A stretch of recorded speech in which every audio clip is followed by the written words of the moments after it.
வணக்கம்.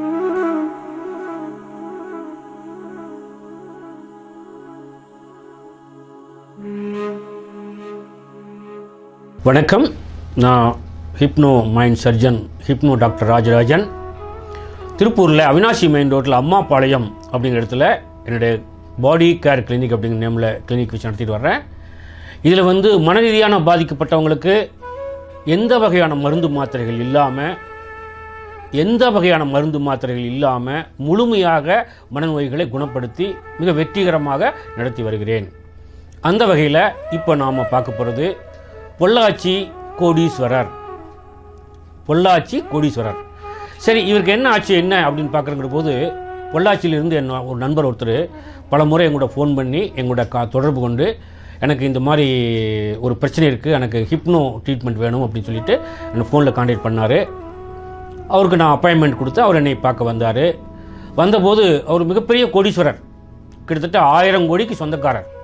ஆனால் அவருக்கு ஒரு பிரச்சனை, கடுமையான பிரச்சனைகள், கிட்டத்தட்ட ஒரு 20 வருஷங்களுக்கு மேலாக அவருடைய பிரச்சனைகள் அவரால் தீர்க்க முடியல. அவருடைய பிரச்சனைகள் என்னென்னு பார்த்தீங்கன்னா, எந்த நேரமும் அவருக்கு தலைவலி வந்துட்டே இருக்கும். அவர் தலைவலி அப்படின்னு நினைச்சாலே தலைவலி வந்துடும். அதுக்கு தொடர்ந்து ஒரு மாத்திரை சாப்பிட்டு அதாவது இந்த பெயின் கில்லர்னு சொல்லுவாங்க, அந்த மாதிரியான மருந்துகள் சாப்பிட்டு அவர் உடல்நிலையும் கொஞ்சம் மோசமாகிற நிலைமையில் வந்துடுச்சு. இந்த நாளை அவர் எந்த வெளி வேலையும் செய்ய முடியல, எந்த இதையும் ஒரு கவனமாக ஆர்வம் எதுவுமே இல்லை. அவருக்கு நைட்டில் படுத்தா அவருக்கு தூக்கம் வரதில்லை. இந்த சுச்சுவேஷனில் அவர் கடுமையான எத்தனையோ மருத்துவர்களெல்லாம் போய், இன்னைக்கு நவீன ரசாயன மருத்துவர்களெல்லாம் போய் மெடிசின்ஸ் எடுத்து சாப்பிட்டோம். அவருக்கு அந்த தலைவலிக்கான மருந்து சாப்பிட்டா அன்றைக்கி கொஞ்ச நேரம் நல்லாயிருக்கும். அப்புறம் நைட்டு தூங்குற போது தூங்கி எழுந்திரிச்சு காலையில் எழுந்திரிச்சா அந்த தலைவலி நினைப்பு வந்துட்டாலே உடனே அவருக்கு தலைவலி வந்துடும். இப்படி ஒரு அதிசயமான ஒரு நிலைமை அவருக்கு. இந்த சுச்சுவேஷனில் அவர் வெளிநாட்டிலேருந்து ஒரு டாக்டர் இங்கே ஏதோ ஒரு விசிட் வந்தபோது அவரை போய் சென்னையில் போய் சந்திச்சிருக்கார். வெளிநாட்டிலேருந்து டாக்டரை பார்த்து அவர் எத்தனையோ பரிசோதனைகளெல்லாம் பண்ணி பார்த்தும் அவரும் எழுதி கொடுத்த மாத்திரைகளும் ஒன்றும் அவருக்கு சரியாகலை. கிட்டத்தட்ட இந்த பிரச்சனைகள் 20 வருஷங்களுக்கு மேலே, கிட்டத்தட்ட 22 வருஷங்கள் அவர் முழுமையாக இருந்ததில் கஷ்டப்பட்டுருக்கார்.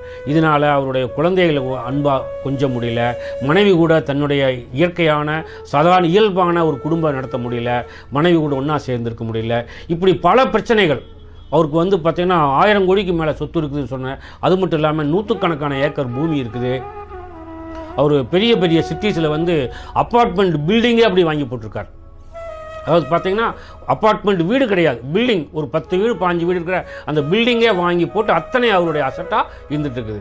அந்த அளவுக்கு இருக்கிறங்கிற போது என்னால் ஒரு இயல்பான நிலை இருக்க முடியலையே, இவ்வளோ சொத்து இருந்து ஒரு நிம்மதியாக தூங்க முடியலையே அப்படின்னு சொல்லி அவர் தினசரி கடுமையான மன பாதிப்பில் அவர் இருந்தார். அப்போ அந்த நேரத்தில் யாரோ நண்பர் ஒருத்தர் சொன்னது மூலியமாக யூடியூப்பில் வீடியோ பார்த்துட்டு எங்கிட்ட சிகிச்சைக்காக வந்தார். வந்தபோது அவருக்கு வந்தபோதே அவர் மிகப்பெரிய ஒரு ஆடி காரில் தான் வந்தார். அந்த காரே பல கோடி ஆகும். அந்த காரில் வந்தார். வந்துட்டு என்னோடய கிளினிக் பார்த்துட்டு அவர் சாதாரணமாக இந்த கிளினிக் இந்த டாக்டர்னால நம்மளை குணப்படுத்துவாரா, எவ்வளோ பெரிய டாக்டரெல்லாம் பார்த்தோம், ஆனால் பட் இவர் குணப்படுத்த முடியுமா அப்படின்னு சந்தேகத்தில் உள்ள வந்தார்.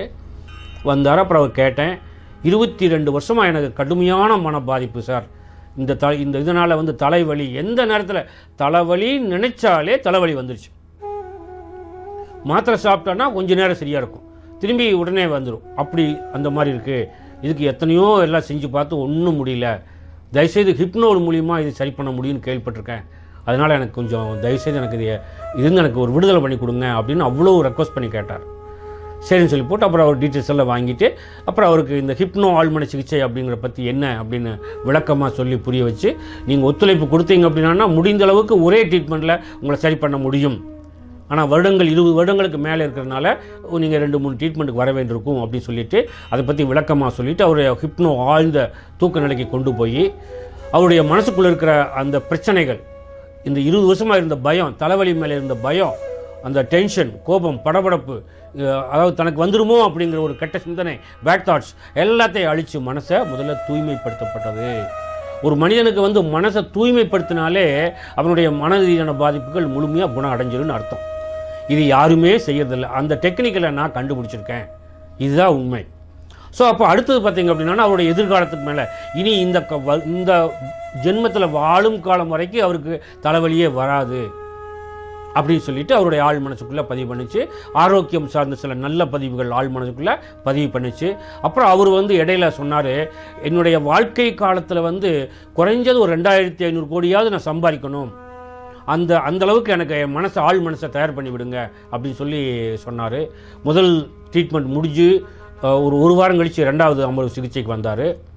2வது அமர்வு சிகிச்சைக்கு வர்றபோது அவர் சொன்ன வார்த்தை, இந்த ஒரு வாரத்தில் எனக்கு ஒரு நாள் கூட தலைவலியே வரல சார், எனக்கு மிகப்பெரிய ஆச்சரியம், அதனால திரும்பி நான் 2வது ட்ரீட்மெண்ட்டுக்காக வந்தேன் அப்படின்னு சொன்னார். திருப்பி ட்ரீட்மெண்ட்டுக்கு அவருக்கு செகண்ட் ட்ரீட்மெண்ட்டு நான் கொடுத்தேன்.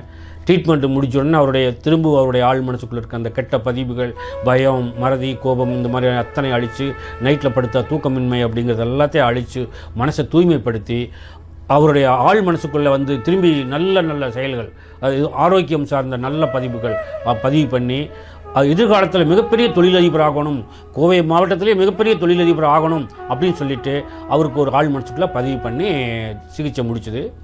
ட்ரீட்மெண்ட் முடிஞ்சு அடுத்த சில நிமிஷங்களில் அவர் எப்படி இருக்குது அப்படின்னு கேட்டேன்.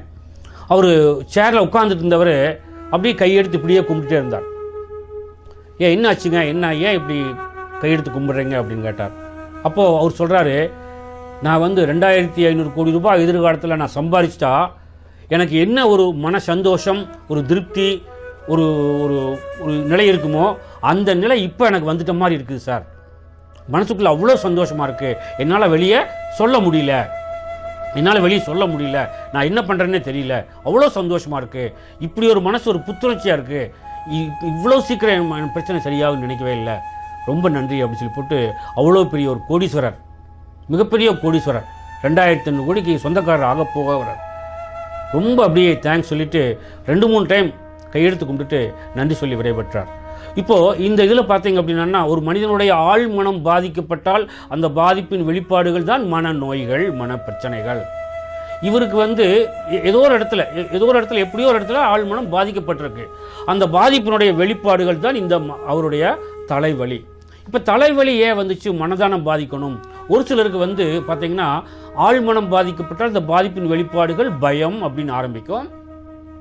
அந்த பயம் அப்படின்னு ஆரம்பித்த பின்னால் அடுத்தடுத்த பிரச்சனைகள், மறதி, கோபம், கனவு, தூக்கம், பக்கவாதம், தற்கொலை, திக்குவாய், இந்த மாதிரியான பிரச்சனைகள் அவரை பாதிக்கும்.